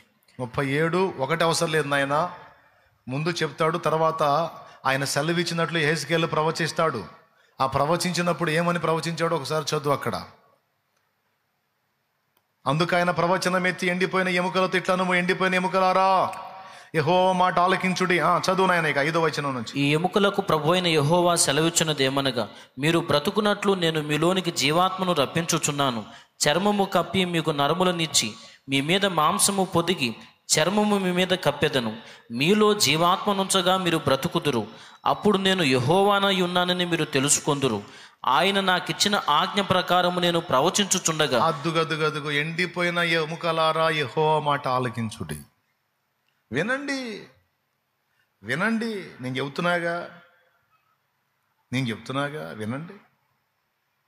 కాస్త ఆలకించండి, కాస్త నింపాదిగా వినండి, తీసుకోండి. నన్ను వెటకారం తర్వాత చేద్దురు కానీ, ఏముందిలేని తర్వాత అందరు కానీ ముందు వినండి, వినండి. ఎప్పుడైతే ఆయన మాట్లాడాడో, ఆయన పలికించిన మాట యెహెజ్కేలు ప్రవచించాడో, అప్పుడేం జరిగిందో తెలుసా? గడగడమను ధ్వని పుట్టిందంట. ఒక ధ్వని స్టార్ట్ అయింది. గడగడమను ధ్వని పుట్టి ఇక ఎముకలు కదలటం మొదలు పెట్టినాయి. అదిగో చూడండి, అక్కడ స్క్రీన్ మీద కనపడుతుంది. ఆ లోయలో కుప్పలు కుప్పలుగా పేరుకుపోయిన ఎముకలన్నీ కదులుతున్నాయి. ఇప్పుడు చూస్తూ ఉండగానే చూడండి, మొత్తం క్రమంగా సిద్ధపరచబడుతున్నాయి, మొత్తం క్రమంగా పేర్చబడుతున్నాయి. కాలి ఎముక స్థానంలోనికి కాలి ఎముక, చేతి ఎముక స్థానంలోనికి చేతి ఎముక, దేని భాగంలోకి అది వచ్చేస్తుంది చూడండి, వచ్చి అతుక్కుంటూనే చూడండి. అద్దుగో దవడ ఎముక, పుర్రె ఎముక, మొత్తం దేనికి అది వచ్చి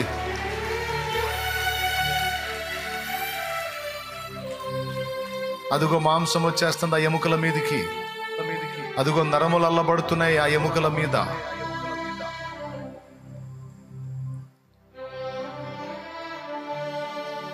అదిగో చర్మము కప్పబడింది. అయితే శవములై ఉన్నాయి అవన్నీ కూడా, శవములై ఉన్నాయి అవన్నీ కూడా. ఇప్పుడు దైవజనుడు మళ్ళా ప్రవచిస్తున్నాడు, ఎముకలు ఇప్పుడు శవములై ఉన్నవి, ఇప్పుడు ఇవన్నీ సజీవమవ్వాలి.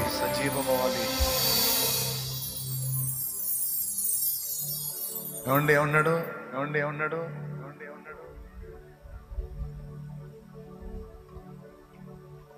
నలువైపుల నుండి జీవాత్మ వచ్చి ఈ ఎముకల మీద ఊపిరి విడుచునుగాక అని ప్రవచించో అన్నాడు. దైవజనుడు ప్రవచించాడు. అదిగో పిలుస్తున్నాడు చూడండి. జీవాత్మ రమ్ము, జీవాత్మ రమ్ము, జీవాత్మ రమ్ము, జీవాత్మ రమ్ము. ఎండిపోయిన ఎముకల మీద ఊపిరి విడు. అదిగో దేవుని ఆత్మ ప్రభావం, దేవుని ఆత్మ ప్రభావం, దేవుని ఆత్మ ప్రభావం, దేవుని ఆత్మ ప్రభావం. ఆ ఎముకల మీదకి వచ్చింది, ఆ శవముల మీదకి వచ్చింది, శవముల మీదకి వచ్చింది. అదిగో ఇప్పుడు సజీవులయ్యాను, సజీవులయ్యాను. అది ఊపిరి వచ్చేసింది, ఊపిరి వచ్చేసింది. కొంతసేపటి క్రితం ఎండిపోయిన ఎముకలు ఇప్పుడు సజీవులైన వ్యక్తులు.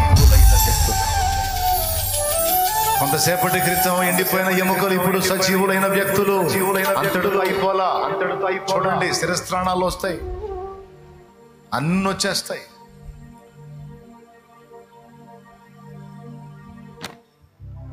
దైవజనుడు ప్రవచిస్తా ఉన్నాడు,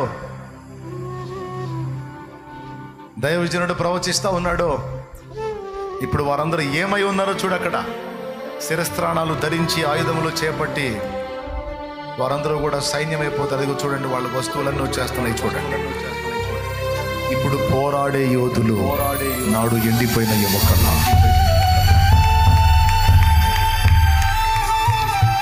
నాటి పేరు ఎండిపోయిన ఎముక, నేటి పేరు యోధుడు, యోధురాలు, యోధురాలు. హల్లెలూయా, హల్లెలూయా. ప్రియమైన బిడ్డలారా, ఒక దేవుని సేవకునిగా నేను దేవుని బట్టి మీ మీద ఒక ఆశీర్వాదాన్ని పలుకుతున్నప్పుడు మీరు అది వినాలి, విశ్వసించాలి, విధేయత చూపాలి, విధేయత చూపాలి. అప్పుడు ఏం జరిగిందో తెలుసా? అది నా విషయంలోనైనా మీ విషయంలోనైనా అది అంత కార్యం జరిగింది, అంత కార్యం జరిగింది, అంత కార్యం జరిగింది. అందుకు నా దేవుడు సమర్థుడు, నా దేవుడు సమర్థుడు. ఇది ఎలా జరుగును అంటే ఇది నీకు నాకు అసాధ్యం, కానీ ఆయనకు అసాధ్యమైంది లేదు, అసాధ్యమైంది లేదు. ఆయనకు చేతగాంది లేదు, చేతగాంది లేదు. ఆయన పరిస్థితుల్ని ఎలాగైనా మార్చగలడు, ఎలాగైనా మార్చగలడు. రాజుల్ని అధముల్ని చేయగలడు, అధముల్ని రాజుల్ని చేయగలడు.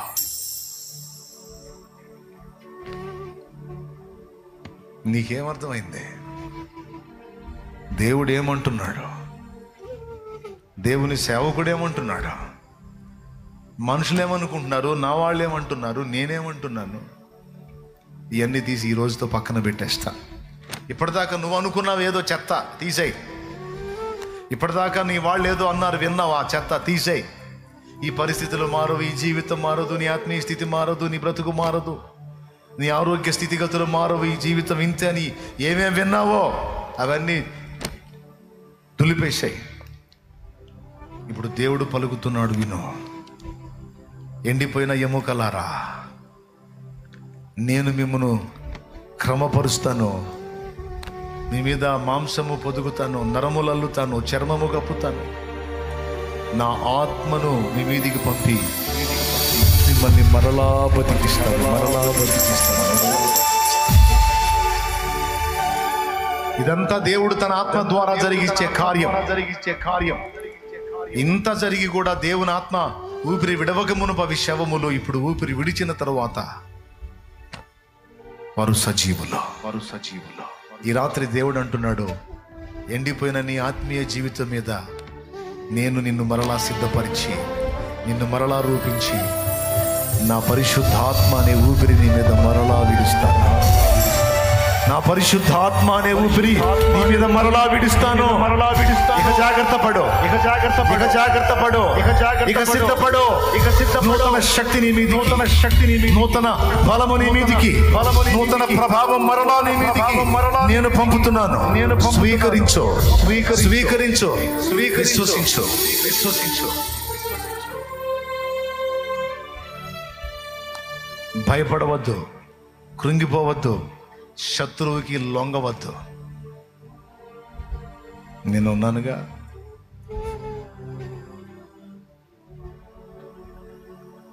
నిన్నింకా సారి మీద నుంచి విసిరేలా, నిన్నింకా సారి మీద నుంచి విసిరేలా. విసుగు పుట్టించావు, కోపం వచ్చింది, చాలాసార్లు వచ్చింది,